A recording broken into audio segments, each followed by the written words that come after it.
አርዕስተ ዜና ብሰንኪ ጆኖሳይዳዊ ኩናት ዓንዩ ዝነበረ ህዝባዊ ቤተ መጻሕፍቲ ዓዲግራት ዳግመ ሕድሳት ተገይሩሉን ውሽጣዊ ናውቲ ተማሊኡሉን ሎም ዕለት ከም ዝተመረቐ ተሓቢሩ ህዝቢ ትግራይ ሰኣን ብቁዕን ስትራቴጂካዊን መሪሕነት ናብ ዘየቋረጽ ኩናትን ዕንወትን ተሸሚሙ ይርከበሎ ተባሂሉ አሜሪካ ኣብ አፍሪካ ዘለዋ ኤምባሲታትን ቆንስላታትን ክትቅንስ ትልሚ ከም ዘዳለወት ተገሊጹ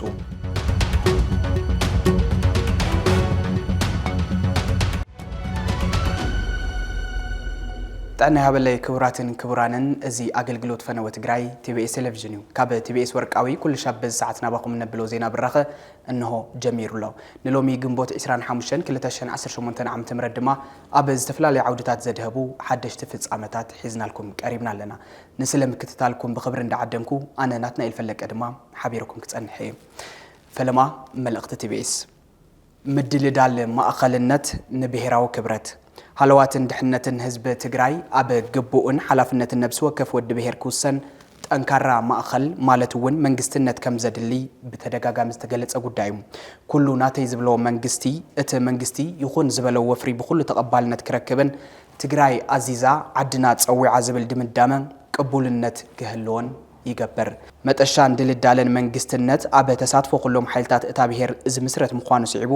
ትግራይ ንሕብሪ ንብዝሒ ንወፍሪ ንቅርጽን ትሕዝቶን ደቂ ትግራይ ዝመስል ማእኸል ክህልዋ 3 ዓመት ከም ሓንቲ ዕለት ብዙሕ ተዘሪቡ ፕሪቶሪያ ዝሃበን ውስን ጸጋታት ምስሳን ክከኣል ኣብ ቅድሚ ጸላትኻ ግርማን ማእገርን ዘለካ ኾንካ ንምቕራብ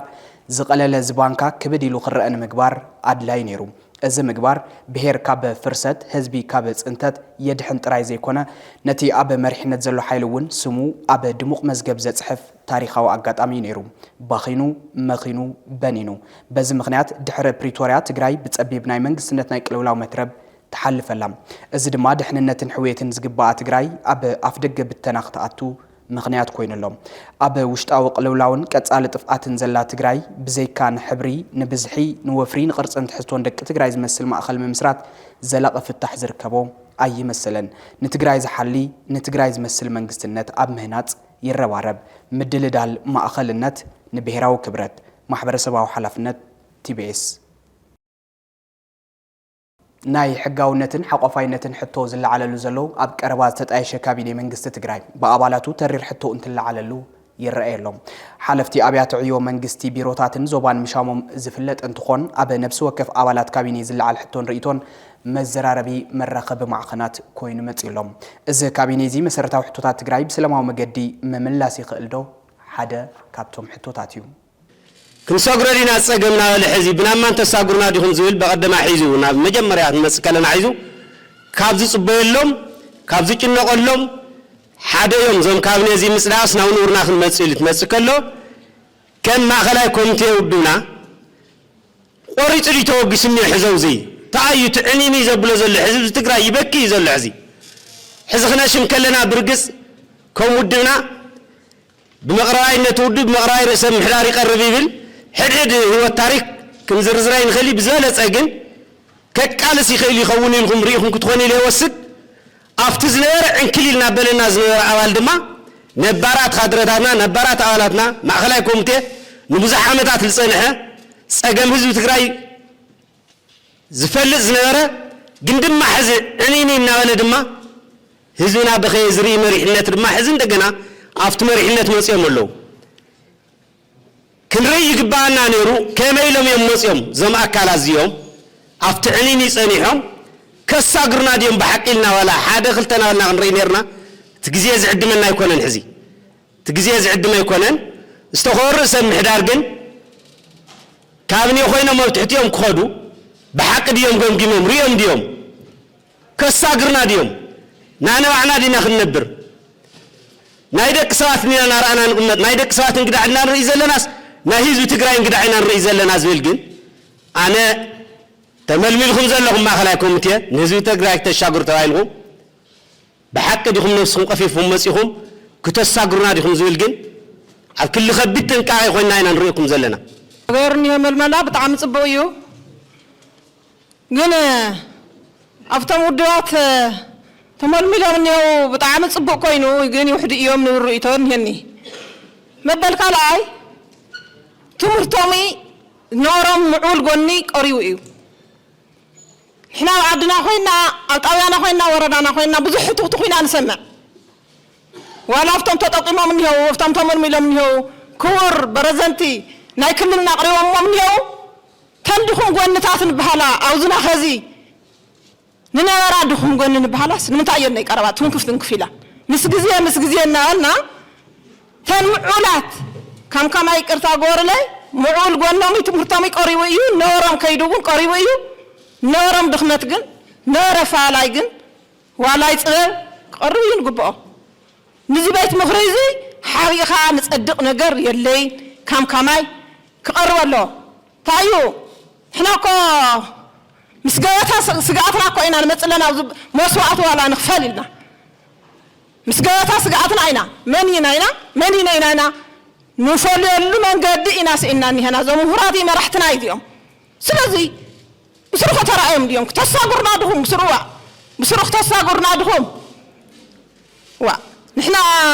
أورس حزننا أورس أجمنا مشنا جنكتك نسخول نقص على خير تصابرنا دهم تحاسبوا لهم دهم هزت جاي كاس وقت توصلنا دهم كم جنكتك توصلنا دهم كم توانا ولا حيل خواتهم دهم وعلهم توانا ولا حيل يخذ تقدمنا اليوم صبوا تنودياتنا محواسن دسمنا أقصهم بحد نفتن ساعتهم بحد إنا تحسنا وصينا كم تقارو مطاوان بطعم داسي لنا تزو السخون داسي لنا خمول كي كلنا ودوات تنعتا أو تقلال لا سرحنا كلنا نوزوانا داسي بل مخليناتو نحنا كنا الساقاقرين لنا من أسي نمهرات بسرقن تتوانا ولا إنه نيقرون تأيس أقوم أفلا لا ينوريو تقبل أوجزني هو كتفلا لاي ناي ما خلاكم تيا تفلا لاي ناي سرح فتصامي تكللكو أقول جزء خوين صنعتنا أصلا يسمع عليه سلازي معول قني تمرتين ننورم كيدي قل قالوا تبي قريو ننور فلا لاي وندم تنكف لهم قرا جنس قوي ويو كم زيدير الناتا وحيلو قرب ينقبا نزبيت المخرزي ما جارة جاجر كقول ويو كاخ حلف تخكل يا خواني تزقر ولا تصبق نبل هذي تقرأي يبكيلو كيف عنتلو رئيس عريوني دينجيز عمارة رح يلين خزي نوني مثل سوي خعب شفتات قاتلو كي ما تنتلا نوري ناس عري عمارة رح يلين فلان ناس استخدرين تلها بتعمز خويدا إلى الله محور سوي مالتي وزي كاشاقرنا يخلدو دما لافتام خاتقنا عاتلنا خزي نحن حدا عينتين خونا وزي الله مرة رحمة عليكم تين خالي حلاف بيرون حدا عينتين يخون من زي تقاي نقال سيني عقو نقر يلن أو تكاتزو علا لقين بعلو تامارا رحا لحادة صوت يمو أو قالسون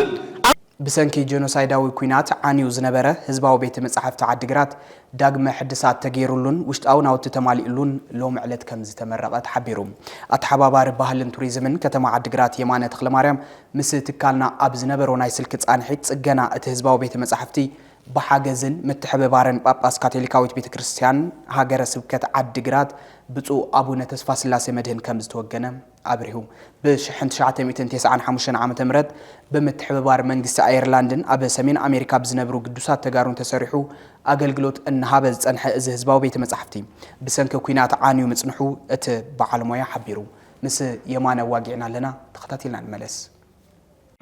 يعني اللي بلاي يمانا سماري البحر بحضار كتما عدقات بهرم تريزمون متحاوريه يعني اللي أنا عدقات هزباوي بيت مصحفتي بسبب حنا سلطكاوي ورار كنافن بس خمسي هذا تمرتي لما سكر تمرتي نبعنا نقالة سكر معك معي تقرأي كسارة أنا وكن عبي أنا في وجه هو في تكال جيبه عبي أنا في وجه هو صراحة بيخلص في يقاوي بيساتو بيلو حبيبه حويسو أو لا يكون يتجي قاوي عارين في كل كان هو أطرح يكتب جميله وجود حركة كلات أدلت كهذا ستويلو سبحان صراحة جاتون ستويلو كأساعد كي توافر مثل تكال كوابي إسرام شمون تنزاخلو صراحة جات حظي عالي تكالي ميرو سلذي كامو هل أدقات جوابي تحسن نوري يوم ثم تكالات في مكان في تاوي أردي بكتال من سجل كاتمو أدلت كهذا تحدي ذرنا عالي تجاوي تحسن بتوقع تعرض بسوء أو تفصيل لا سمتين كاتوليكاوي كريستيان أجلس كتعد جراتي كواباس اليوم توقفوا بعض المسارات تعمي أو حتى رياض مثل إيرلاند إمباسي مثل ساوث أفريكان بالنسبة لنا أساس ترتيب حمش ميلي في نير حاجة تعرض هذه في جنزب كميل وعمتك وإلى الله بقول عدقات يندرسوا سمياتات ترى ديجيتال في لايبرري كميل خون اللودة بروبوز جيرمون هم على درسي قدسات أول في باكال مثل مستجاب أذكي حتى أظهر له تكون تراس في الزوال اللي كورس بشمون ترى بشمون كله بيكون بدون إذا كنت تبدأ يومنا أدقات مثل الرجال ثم يعطون أبروف جيرم لكن تكنيك أدقات ولا إشتغل مثلا ديزاين جيرم التي أول شيء تكون إنه كم يعطون بري يكون إنه مسؤولية يكون ديزاين جيرم زي كذا نقله كذا سابا كذا كذا أدقات كذا يوم مثلا كذا ترخوا مبالغ التي إشتغل مثلا من العائلة ترى لا بساعة وعيد تنزل زبر ريبورت كاريبو لما أنتي كور كنتيبا أفقوا كتم عدقات مسؤول نتوم مرحلة خطبة لاي بزوان بخطبة الرجال بيت عدي لاي كوريكات مرحلة وكلا حتى محاورات لا يترخوا له كله ما يعصم له يا بعلي تمرون داقل يتخفي الله معلش لو معلت زي ممرقو زلو روحان تايو خالوت كتماتاتن ورراتاتن خان تاين كجبرا زلو انت يعني هو حقها في وانا نامو كنت لكوها على سيكتور تمرتي على وليت هو تولد هاي المسألة سيكتوري وعبي عليه سيكتوري وزي عايز تكاد لونجستي يعني هذه وان السرعي تواعدو زي استاذ الكورل مستلنا بعد الجنوي خدمات رضي كل لاي الهزياوي على خدمة الشكيوم بنفسه عبيت التكالات كان كاتوليكاوي كريستيان كان ساعة أدقات لازم تمكروا خاصة لنا في لاي تقرأ لنا التكالات أقوم بذلك تريد جهنم صلوا بآخر مخعام سجل أنا تكنولوجي أذكي كحد كعب النظر لا بدلك أطول هيدين كجدر كحكم إنه في هذا مثل ترما فايز كيريز إنه تعمل شجري جل كلنا نفوتنا سو على كلاتين ورا كلاتين تتنجو على كيف فتنة نفس كيريز إنه هذولا هذي وان رأيه أقوم بعينك شكل حوي فكرت بالبرهان تسفى بيمو الإنسان يريد لو أتن وأتن كريمة تجبر الله زولي حوي إكزامبل ريكو أي نتايا يعني كل يعني زي حوي ترى كابوت أفريقيا ريش إيد بعلاقة كافريقيا أنا حوي حاول كل ما كنت أسوي بالله أو نتايا منه إذا أنا في كل كوسة أنا عندي جات عمل في حدث عدقات على التريزمون التي توعينا بالحجز زمان بيقولوا سميها الولاية بقول لك إذنا عبرتنا إحنا قد كان كلهم مفارقتي بس فرحنا كلنا طلعتنا طلع عيبنا كلنا دار جنبنا يعني أو كانت هذه مدين هنا توصلت الديجيتال العبرتات على حمل الشاشة عرف لنا يعني كأبي على حوالتي باللوجو لا يتكتبها أمانات يعني بعد ما أخذ لا يتكتبها بفتكاتها مشكلة الدكتورالي تلاقي نشرات في النشرات كذا ما كرنا في كان وقت أثناء ترجم ما أخذ كونفرنس تكون زخات الوظيفة يصير صار عندنا زمنا بس عبيت كانت مستعد نوصل زمن تمخارو نادق سواء تلاقي كل كلاس قاعد فترة المعاتنين مساعدهم شير بيننا حبيبنا ما خرنا يعني خذلنا مو زي رسالة بفريقه بلا يترجم إندستري بدون مثلاً سيار تغيره ኢኮኖሚካል ትራንዛክሽኑ አኮንዚ ኢንቨስት ይበጀሎ ለጃት ሆላት ሆቴላት ስራሕ ብስራሕ ዘይኮነስ ነቲ ዘሎ ሀብቲ ተፈጥሮ መስራት ንዓቶም ንፈልጠ ባሕቲ ማለት ናብ ተግባር ይሸጋገሩ ምግባር በተስፋ ክንሰርሕ ኣለና ተስፋ ክንቆርጽ ይብልና ኩልና ዝግለጽ ዝብል ፍርሕና ተቃረብ ለማዕጥላ አቋራጭ ይብሉ ዝኻልና ኩሉ ምንዋርና ስካዓዚ ተረፈ ይነብርና ተገባት ከመጽ ይፈልዩ ተገባት ከቅፉና ይፈልዩ ዘዳዓለሙ አብያ ነበር አብያ ያመሬት ያዛ ድንግል መሬት ትግራይ ይቆለ ብላ ይዘክም ነበር በየጋታሪ ታሪክ ዛሬ ይስተዓብና ለምስነኩ ወንየና ያነለ ንዘመናት ዘይሐስስ ታሪክ ዝሰርሐን ክቡር መስዋዕትነት ዝኸፈለን ህዝብ ትግራይ ሰአን ብቁዕን ስትራቴጂካዊን መሪሕነት ናብ ዘይቋረጽ ኩናትን ዕንወትን ተሸሚሙ ይርከበሎ ኸበል ኣብ ቀረባ እዋን ዝተጣየሸ ቤት ምኽሪ ሰላምን ለውጥን ትግራይ ገሊጹ እቲ ቤት ምኽሪ ነዚ ዝበለ ሎሚ ኣብ ዘውጽኦ መግለጽ እንትኸውን ኣብ ዝሓጸረ ግዜ ኣኼባ ቤት ምኽሪ ብምጽዋዕ ዘይተኻተቱ ናይ ሰላምን ለውጥን ሓይልታት ሓዊሱ ቃልሱ ከስፍሕ ከም ዝወሰነ ኣብቲ መግለጽ ኣመላኺቱ ሙሉእ መግለጺኡ ከም ስዕብ ክቐርብ እዩ ካብ ቤት ምኽሪ ሰላምን ለውጥን ትግራይ ዝተዋሃበ እዋናዊ መግለጺ ህዝቢ ትግራይ ንመላኽ ጉጅለ ፍርዱ ዝህበሉን ሓበራዊ ሰላም ዘንግሰሉን እዋን ሕዚ እዩ ኢሉ ዝጅምር እቲ መግለጺ ንፍትሒ ንማዕርነትን ንምስፋንን ዘላቕ ዕቤትን ዲሞክራሲን ንዘበና ዘይሕከኽ ታሪኽን ክቡር መስዋዕትነትን ዝኸፈለ ጅግና ህዝብና ህዝቢ ትግራይ ሰአን ብቁዕን ስትራቴጂካውን መሪሕነት ሰአን ብመትከላዊ መስርሕ እናተወራረሰ ዝቕጽል ጽኑዕ ዲሞክራሲያዊ ስርዓት ምትካል ለሙጉን እንጀራ በሊዑ ከይጸገበ ጽሩይ ማይ ሰትዩ ከይረወየ ብጉጅላዊ ስስዕን ውልቃው ረብሓን ዝዓወሩ መራሕቲ ተመሊሱ ናብ ዘይቋረጽ ኩናትን ዕንወትን ተሸሚሙ ይርከብ ኢሉ ህዝብና ዋላኳ ዝወረዶ መዓትን ጽንተትን ብስንኩለት ሓሳስባ መራሕቱን በዓለም ብዘፍረይዎም ፖለቲካዊ መጸለማትን ዝመጽ ምዃኑ ኣጸቢቁን ተፈለጠ ሎምስ ካብ ታሪኻዊ ጌጋታቶም ክመሃሩ እዮም ብዝብል ርህሩህ ከርሲ ወላድ ተስፋ ሒዙ ደቀ እዮም ኢሉ ሓቂፉ እንት ዕንቅፉ ደጊፉ ባዕሉን ደቁን ንመስዋዕት ተሰሊፉ ካብቲ ዝነበረ ጨለልቃ ጥፍኣት ተውጽኡ ህዝቢ ትግራይ ከም ሓደ ፖለቲካዊ ማሕበረሰብ ክቕጽል ኣኽኢሉ ይሉ ይኹን እምበር እቲ ስልጣን ብዘይካይ ዝብል ድሑርን መላኽን ጉጅለ ንልሂቃን ትግራይን ኩለን ፖለቲካዊ ውድባት ትግራይን ኣተሓባቢሩ ንኹሉ ዝሓቁፍ ድልዱል መንግስትን ስርዓትን ንዘይምትካል ንኹለን ፖለቲካዊ ሓይልታት ብምግላል ቀደሙ ብዝፈጠሮ ናይ ዓፈናን ስለያን መሓውር ተጠቂሙ ክልተ ግዜያዊ ምምሕዳራት ብምፍራስ ታሪኻዊ ገበን ፈጺሙሎ ኢሉ ነዚ ታሪኻዊ ነውሪ እዚ ብሓይሊ ንምፍጻም ድማ ኣብ ስርቂ ሃብቲ ህዝቢ ምምዛዕን ዘይሕጋዊ ዝውውር ደቂ ሰባትን ዝተዘፈቁ ገበነኛታት ኣዘዝ ሰራዊት ኮርን ልዕሊ ኮርን ዝብል ናይ መደናገር ስያመ ብምሃብ ዓንዲ ሕቆ ግብረ ጥፍኣት ገይርዎም ይርከብ ኢሉ እዚ ጉጅለ ሕዚ ለሙጉን ህዝቢ ትግራይ ናብ ዳግማይ ህልቀት ምምላስ ምሻዕብያን ፋኖን ተጻሚዱ ነጋሪት ኩናት ኣብ ምጉሳም ይርከብ ኢሉ ቤት ምኽሪ ሰላምን ለውጥን ትግራይ መስራታይ ኣኺብኡ ድሕር ምስላጥ መተሓባሪ ኮሚቴታት ስራሕን ብምቋም ሰፊሕ ቃልሲ ጀሚሩ እዩ ብምባል ሓቢሩ መተሓባሪ ኮሚቴ ኣብ ዘሳለጦም ተኸታተልቲ ኣኼባታት ኣብ ዝሓፀረ ግዜ ኣኼባ ቤት ምኽሪ ብምጽዋዕ ዘይተኻተቱ ናይ ሰላምን ለውጥን ሓይልታት ሓዊሱ ቃልሱ ከስፍሕ ዝወሰነ ኮይኑ ኣብ ህላዊ ኩነታት ትግራይ ብሰፊሕ ብምዝታይ ድማ እዞም ዝስዕቡ ውሳነታትን ጻውዒታትን ኣሕሊፉሎ ኢሉ ሓደ እዚ ጸረ ህዝቢ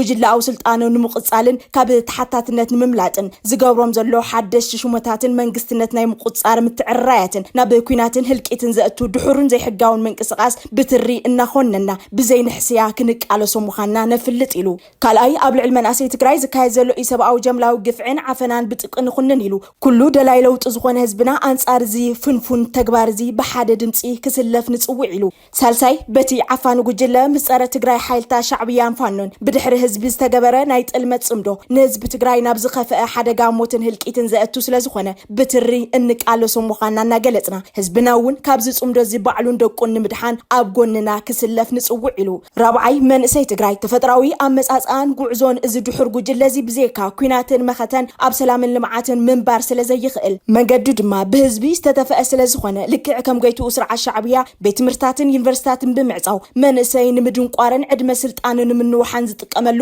ናይ ጥፍኣት መንገዲ ምዃኑ ፈሊጥካ ተወዲብካ እምብንግፋ ብምባል ስርዓት ሻዕብያ ኣብ መሬት ትግራይ ንከይህነጽ ክትለዓልን ኣብ ጎኒ ቤት ምኽሪ ሰላምን ለውጥን ትግራይ ተሰሊፍካ ቃልስኻ ክትሕይልን ታሪኻዊ ጻውዒትና ንቐርብ ኢሉ ሓምሻይ ንፈጸምቲ ገበን ዝተዋሃበ ናይ መወዳእታ መጠንቀቕታ ብዝተፈላለዩ ምስታተን ዘይፍጻም ናይ ሓሶት ተስፋታትን እናንባሃኩም ምስዚ ናይ ጥፍኣት ጉጅለ ተሰሊፍኩም መናእሰያት ትግራይ ብሓይሊ ንዘይኣምንሉ ዕላማ ናብ ኩናት ንምጥቃም ኣብ ግፋን ዓፈናን እትሳተፉ ዘለኹም ኣካላት ወታደራዊ ኹን ጸጥታ ብሞት መቕዘፍትን ኣሕዋትኩም ካብ እትሕንገጥዎ ናይ ሕሊና ቆስሊ ብተወሳኺ እዚ ተግባር እዚ ብገበን ዝሕትት ምዃኑ ክትርድኡን ኣብ ቅድሚ ሕጊ ደው ኣቢልና ከም እንፋረደኩም ፈሊጥኩም ካብ ተግባራትኩም ክትቁጠቡ ነተሓሳስብ ኢሉ ሻድሻይን ናይ መወዳእታን ኩልኹም ደለይቲ ለውጥን ሰላምን ተጋሩ ዓለም ለኸ ተሓለቕቲ ሰብኣዊ መሰላትን ትካላትን ኣብዚ ጉዳይ እዚ ድምፅኹም ክትጋውሑ ሞትን ስቃይን መናእሰያት ትግራይ ንምትራፍ ኣብ እንገብሮ ህዝባዊ ቃልሲ ብሙሉእ ዓቕሚ ኣብ ጎንና ክትሳተፉ ጻውዒትና ንቐርብ ኢሉ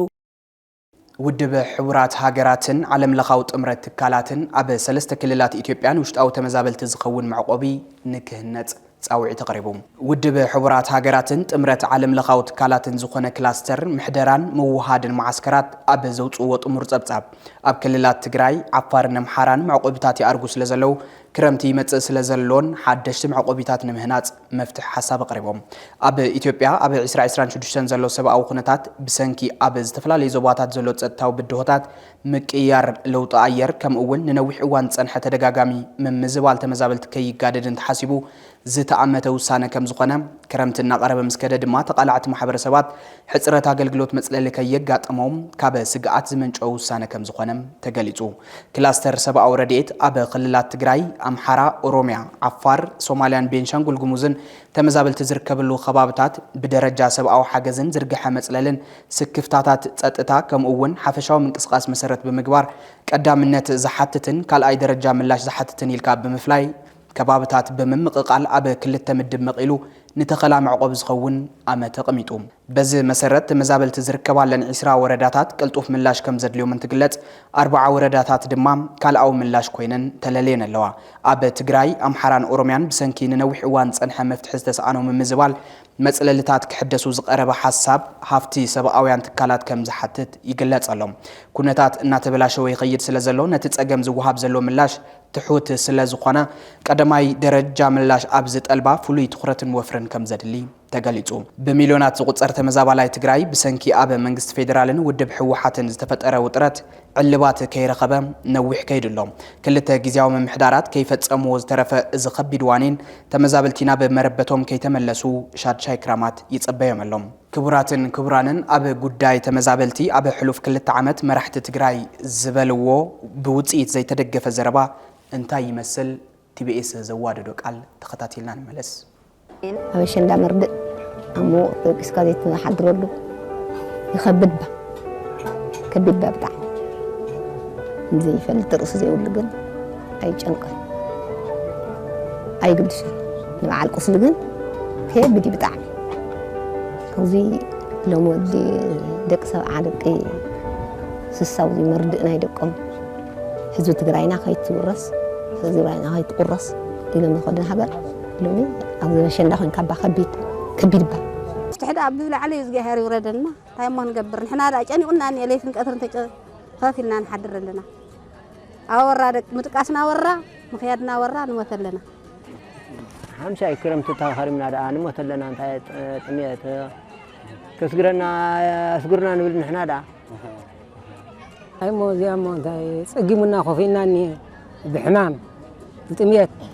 ኣሸንዳ ብሓዊ ነዳድ እንሄና ኣስግርና ኢና ንብል ንሕና ንዓድና ናብታ ነበርና ገዛና ቦታና ሰርና በቃ ክረምቲ ተኸሪምኩም ከመይ ንውዳእ ኣለና ከበድ እያ ክረምታ ጊዜያዊ ምምሕዳር ወርሒ ውሰድ 2 ወርሒ ኣብ ዘሎ ዕድመ ካብ ናይ ተፈናቀልቲ ኣጀንዳ ላዕሊ ክህልዎ ይኽእልን ምስ ኩሎም ኣብዚ ጉዳይ ዝብቕንዕና ዝሰርሑ ሓይልታት ክሰርሕ ድሉ እዩ ከይዱ እንታይ ክብል ክምለስ ኣለዎ ክሻብ ናይ ባዕሉ ምህርቲ ዘብል ክምለስ ኣለዎ ከይዱ ኣበይ ክነብር ክምለስ ኣለዎ እንታይ መፅለሊ ክገብር እንታይ ዓይነት ሰርቪስ ክወሃብ ሕክምንኡ ክሓምም እንታይ ክበል ኣለዎ ክምለስ ኣለዎ ስልካ ምብላስ ኣይኮነን ናይ ገዛ መመገብ ሕቱኒ ኣይብሉን ይትረፍ ዘርኢ ናይ ማእቶት መሳርሒ ማለት እዩ የብሉን እዚ እውን ከመይ ክኸውን ከመይ ትዘርኢ ክቐርበሉ ከመይ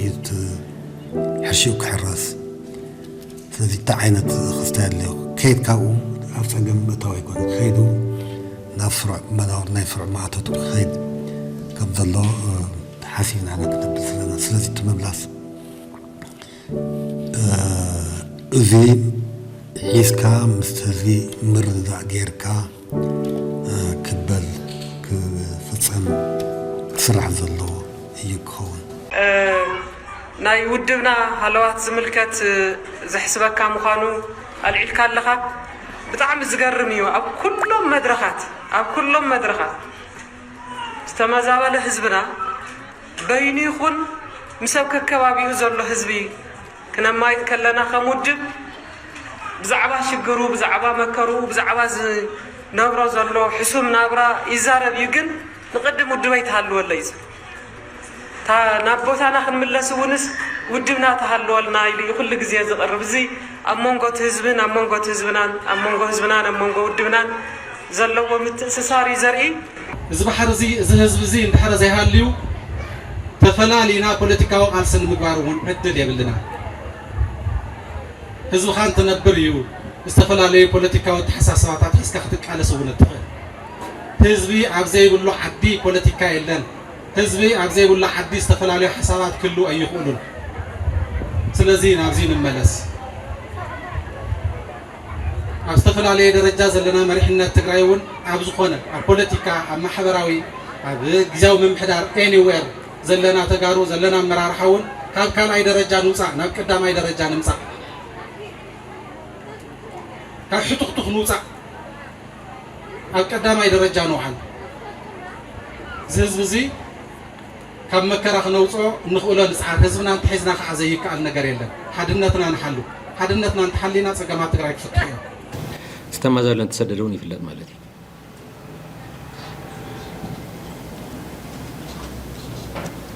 ያው ልዕሊ እንታይ ኢና ንብሎ ትሕቲ ህልዋት ዝኾነ ትሕቲ ሞታት ልዕሊ ሞታት ዝኾነ ህዝቢ እዩ ዘለና ዓቕሚ መኸተ እውን ስለዚ ነዚ ግምት ዘእተወ ነቲ ልኡኽና ማለት እዩ ግምት ዘእተወ ዓቕሚ መኸተ ናይ ምእካብ እያ እዚኣ ከይዳ ከይዳ ዓቕሚ መኸተ እያ ህዝቢ ናብቲ ተፈላለየ መድረኻት ዘሕልፎ ግን ኣሎ ጥንቃቄ ይገበር ዝብል ሓዋፋይ እናበልኩም ከምዚ እናበልኩም ናብ ፀገም ተእቱን ኣለኹም ዝብል ሓላፍነት ሒዙ ናይ ሕወሓት እያ ብመረፃ ኢኹም ሓላፍነት ረሂብኩም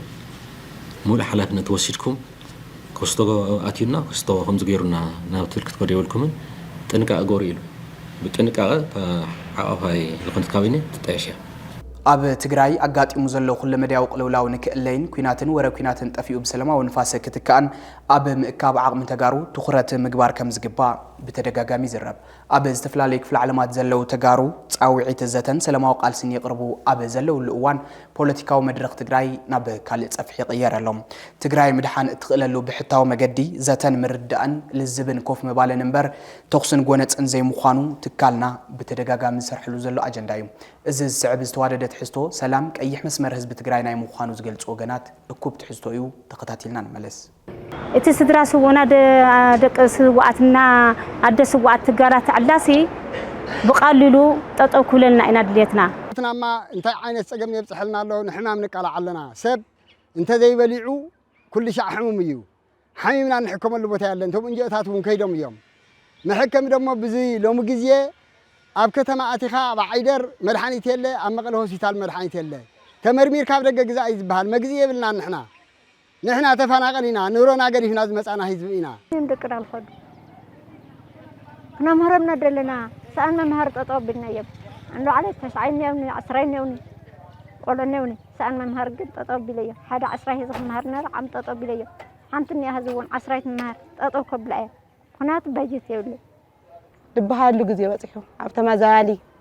ንብረቱን ገዝኡን ደውርዩ ኣብ ከንዳ ተደውርዩ ደለ ሰብ ልክዕ በተኽን ሃፍታም ንወፅዎ ሕዝብ ትግራይ ዓቕሚ ዝተዋታተነ እዩ ይትረፍደና ኢኮኖሚ ናይ ሰብኣዊ ኩነታት ክትዝቲ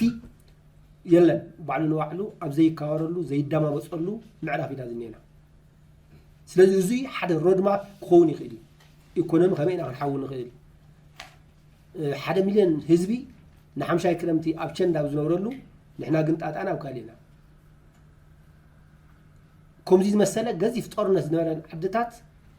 በቲ ሕዚ ንሕና በፂሕና ዝኒአና ምዕራፍ ናይ ሪከቨሪ ስራሕቲ ናይ ሪኮንስትራክሽን ስራሕቲ ናይ ሪሃቢሊቴሽን ስራሕቲ ዝስርሐሉ ግዜ ነይሩ እዚ ብፍላይ ድማ ዘመን ቴክኖሎጂ ስለ ዝኾነ ናይ ብዙሓት ዓድታት ናይ ጀርመን ክኾን ይኽእል ናይ ኮርያውያን ክኾን ይኽእል ኩሉ ክንሪኦ ከለና ኣው ንሕና ግን ውእ ኣለና ናይ መጀመርያ ምዕራፍ 160 ቢልዮን እዩ ዲማንድ ዝገብር እስካብ ሕዚ ምንም ዝሰርሖ ነገር የለን ስለዚ ናይ ውሽጥና ዝኒሄ ነገር ብሓሳብ ናብ ሓደ እንተዘይመፂና ነናይ ውልቅና ዝኒሄ ኢንተረስት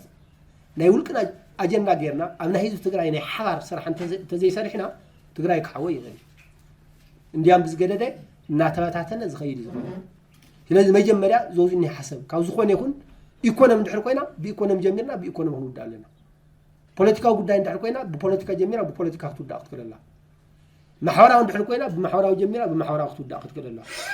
ኣዋና ዘጋጥመና ዘሎ ግን ኢኮኖሚ ኢልካ ተኣቱ ብድሕሪኡ ገለ ተሓውሰሉ ይብከን ስለዚ ኣብ ትግራይ ካብዚ ብክለት እዚ ወፂና ኣብ ሓሳብ ተኣኪብና ዓድና ከመይ ጌርና ንሃንፅ ብኢኮኖሚ ተዘይተለዊጥና ድማ ንሕና ድምፂ ክህልወና ይኽእል ኣብ ትግራይ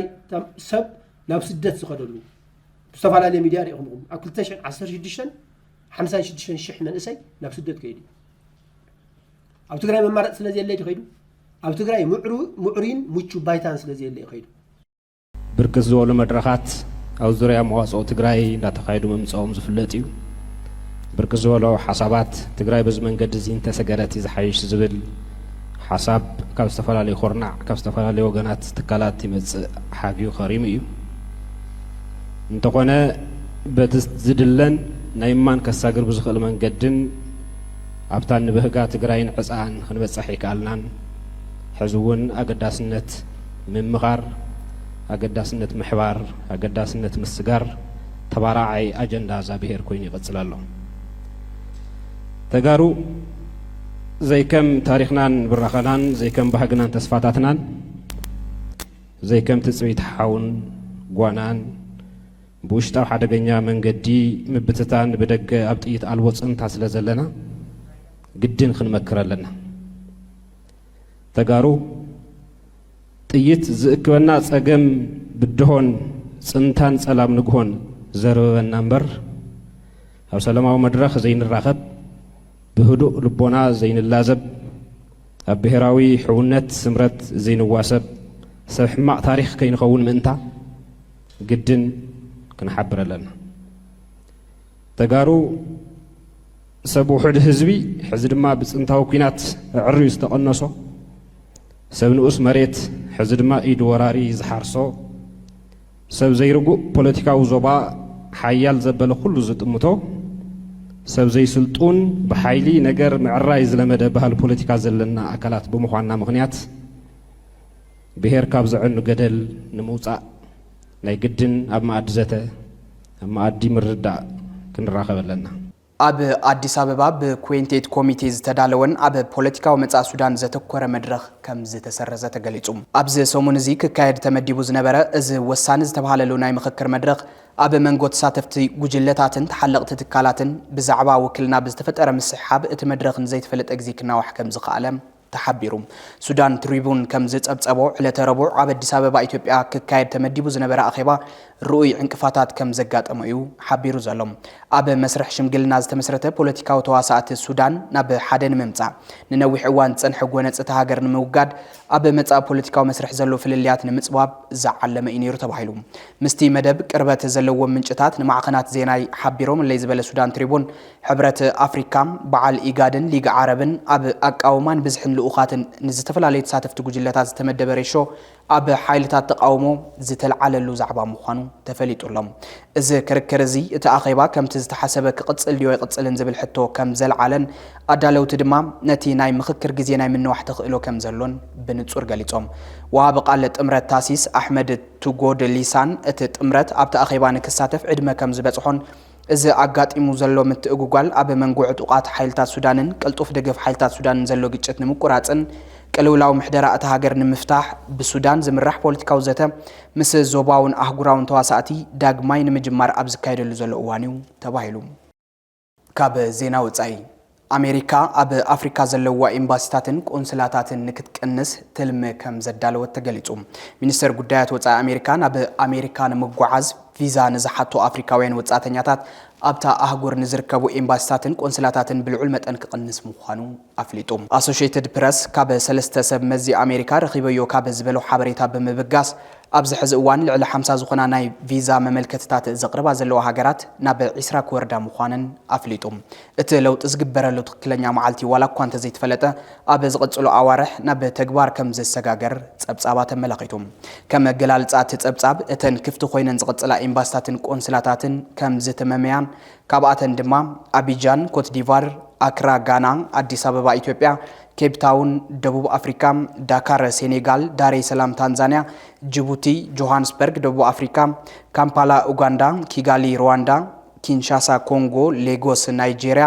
ሎሜ ቶጎ ሉዋንዳ አንጎላ ማላቦ ኢኳቶሪያል ጊኒ ሞንሮቪያ ላይቤሪያ ናይሮቢ ኬንያ ፖርት ሉዊስ ሞሪሸስ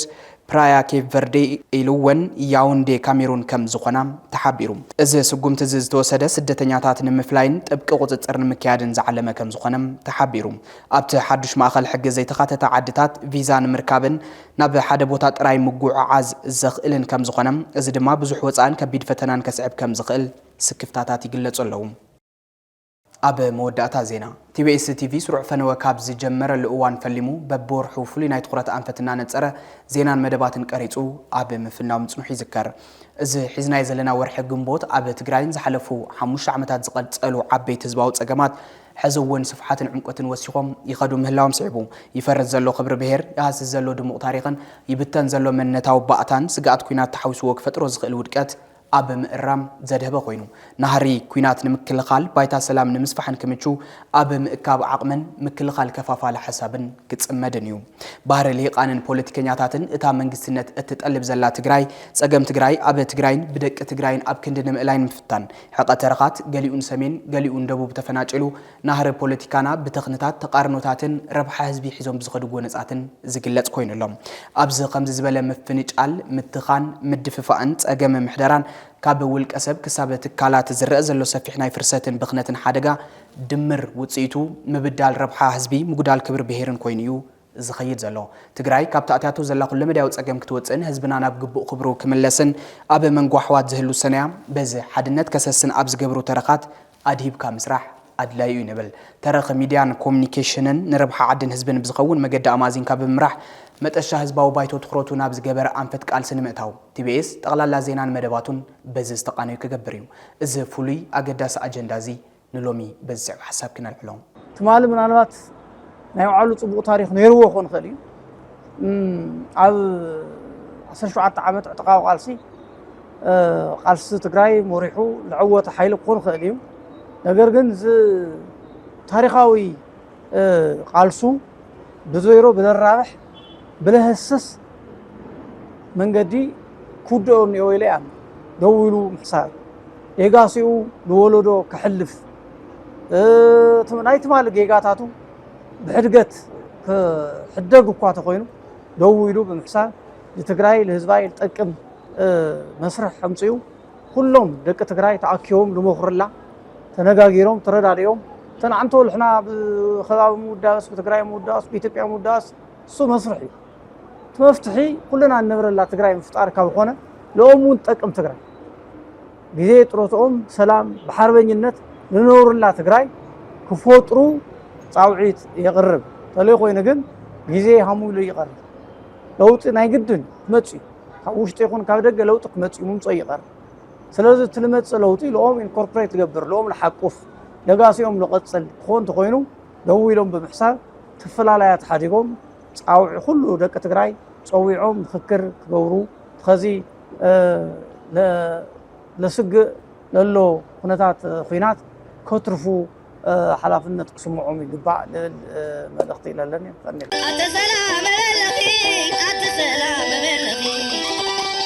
ክልተ ደቅና ነዋዲኺ ውልድን ዋላደን ነባሊዕኺ ዓዲ ሓጎስ ነይሩ ዓዲ መርዓ ዓዲ ዓበይቲ ዓዲ መንእሰይ ነይሩ ዓዲ ቆልዓ ዓዲ ተስታይ ነይሩ ዓዲ ጣዓ ኣንታ ዝኩሉ ናበይ ኣሎ ህዝብና ሰላም ይበል ኣሎ